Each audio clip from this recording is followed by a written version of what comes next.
Okay, I felt like it was important for me to do this video because this is an example of accusation without substantiation is the height of ignorance. I posted something today with regard to freedom and liberty and anti-tyranny and all that. And this guy right here, whose name is Anarchy Without Government, responded with, "Your YouTube channel relies on the ignorance of statist belief.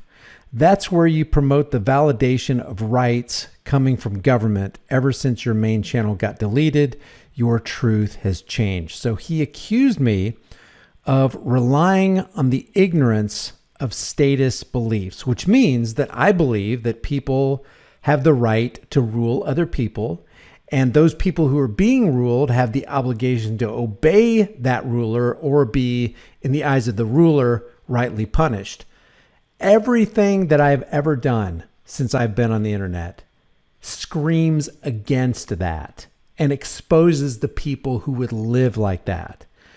And the interesting thing is, yesterday we did a Spaces event. Spaces is where basically people can get together on the Twitter, now X platform, and speak freely. Everybody takes turns. Well, I was in there and the subject matter was, are there good cops? And it was hosted by Derek Bros. Delete Laws was in there. We had a good conversation. And this guy, Anarchy Without Government, was trying to make the case of there's no such thing as social contract, which I believe. Now, Chile believes that there is such a thing as social contract and we need to go by the social contract.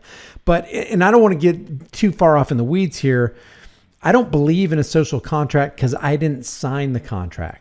The idea of a contract is an agreement between at least two parties, and all the terms are in the contract and are agreed upon in a voluntary way. Nobody's forcing you. Nobody's coercing you. Nobody's threatening you to sit down and sign this contract. So when I think of a contract, I think of two parties getting together and voluntarily agreeing on something, ... fill in the blank.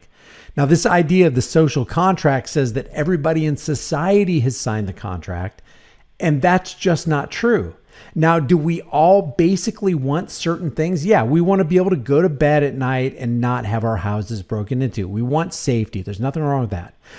We want security. There's nothing wrong with that. We want our assets to be protected. There's nothing wrong with that.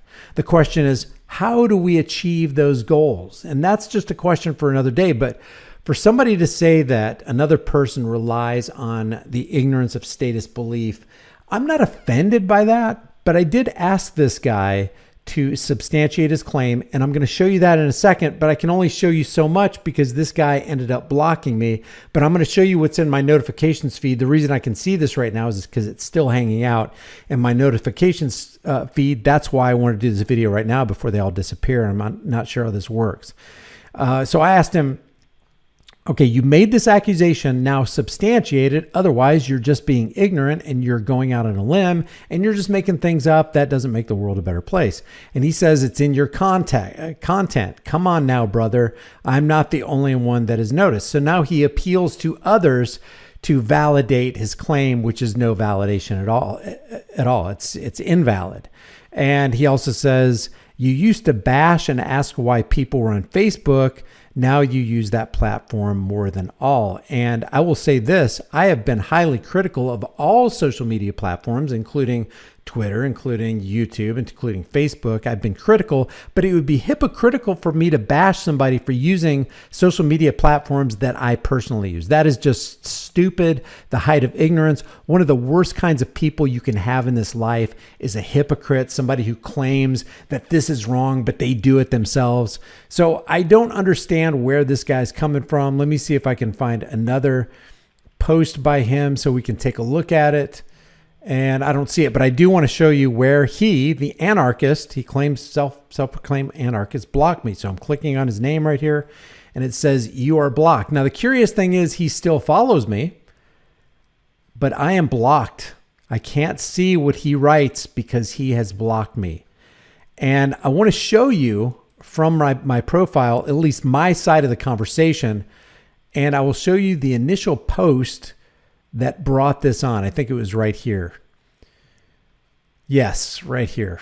See, look at this. I can't view the thread because you're unable to view this tweet because the account owner limits who can view their tweets. That's when he blocked me.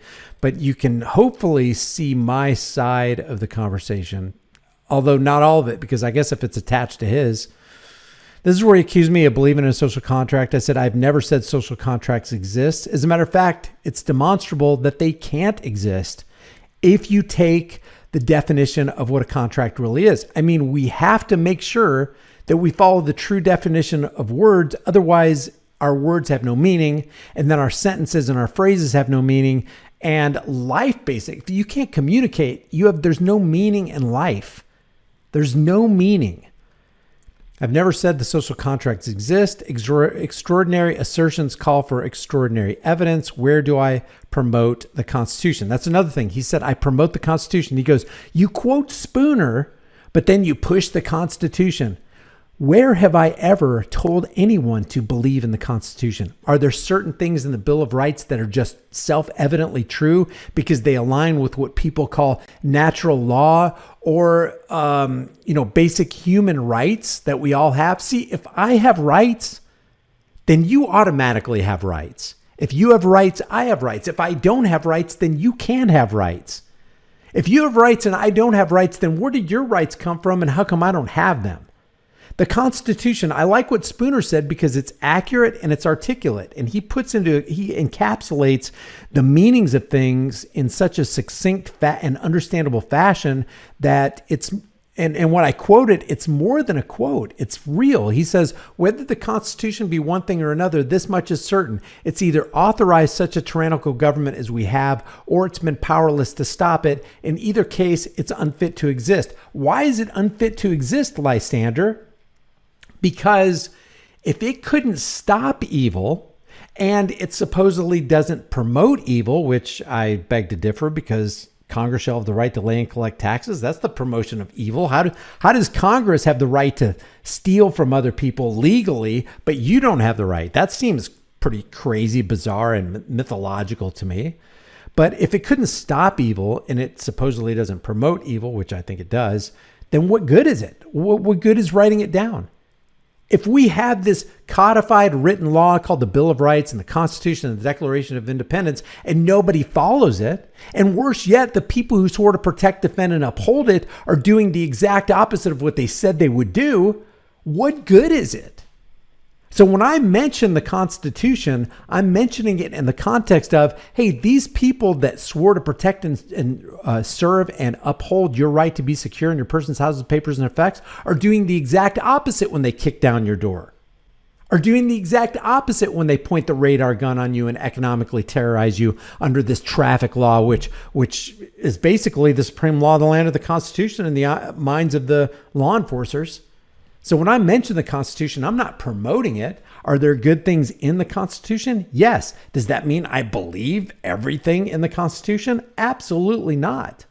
We have to be highly critical of things. Now, if something resonates with the truth and it's in accordance with, in alignment with, and parallel to, and complementary to the truth, then why wouldn't you accept it? That doesn't mean you accept the whole kit and caboodle. There's something, for example, I don't care how against Hillary Clinton you are.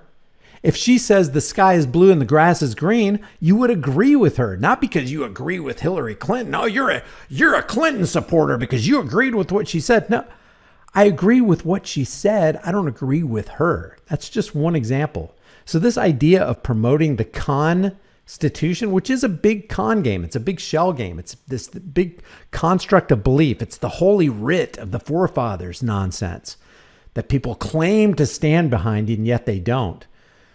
And then he kept going. I said, you still provided no proof. It should be fairly easy to do because he's like, it's all over your content, man.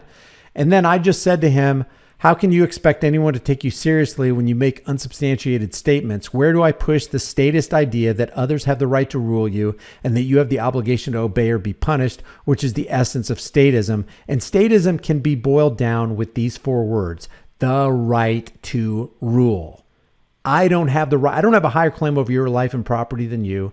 You don't have a higher claim over my life and property than me. That seems pretty basic. It seems pretty fundamental, and it seems pretty self-evident. And if I do have the right to rule you, where did that right come from? And prove it. Prove that you have the divine right of kings. Prove that King George is anything other than a human being like the rest of us who put his trousers on one leg at a time, just like everybody else does. Prove that. Otherwise, it's just a construct of belief. And those can be super, super dangerous, leading to major death, destruction, mayhem, and chaos. So I just wanted to show you this. And I hate that he blocked me because I really, really wanted to show you what he had to say. And I'm going to put this up on Twitter in the hopes that he sees it. I'm not against this guy. I'm actually for him. And that's what I like about First Amendment auditors is when they stand toe-to-toe against tyrants, they're standing toe-to-toe against tyrants for themselves, for their families, and for that tyrant and his family and for the rest of us. And I know he keeps saying when injustice happens to one man anywhere, it happens to all men everywhere. It's just true. It's self-evident. When tyranny happens to one man anywhere, it's going to happen to you. It happens to all men everywhere. It corrupts society. It brings evil into the world. And anywhere evil appears, whether you're personally around it or not, it is one day going to metastasize to where its tentacles will reach you one day. And that's the importance of this message right here. This message is a message of the golden rule. Anybody who violates it should be called out by it and will be called out by a just society. And it's never a measure of good mental health to be considered well adjusted to a profoundly sick society, which is exactly this kind of society that we're living in. So I appeal to you, anarchy is without government, which I totally agree. I agree with the assertion that there is no social contract, because if there is, then you have to prove that it exists. You have to prove the idea exists. You have to prove that I signed onto it, because if I didn't sign onto it, then I don't agree with it and I'm not a part of that contract. You can't force me to be a part of the contract legitimately. That is the core of evil, is to force somebody to do something that they don't want to do simply because you think it would be good for them. That is the core of tyranny. It happens on any level of crime to anybody, whether it's individual or a group crime. Whether that group of thugs walked into that convenience store with guns blaring and, robbing the cash register and breaking and stealing things, or whether it was somebody who pulled a chick over and decided to have his way with her in a bad way, or adults doing bad things to children. The core of that is the person who's doing it to the other person believes that he has the right to do it or he wouldn't do it. And they believe that you are less than them or they wouldn't be doing it to you. And that is the fundamental underpinning mentality of any criminal activity, whether large scale or small. If you disagree with anything that I said here, or you think that something that I said could have been articulated a little bit more clearly, because, hey, let's face it, none of us is greater than all of us. Leave your thoughts about this for the world and the global thought, please, in the comments section below. Remember, it's not cliche to say the price of freedom is eternal vigilance. It's not a cliche to say that freedom is dangerous, but I'd rather have dangerous freedom than peaceful slavery. I will see you in the next video.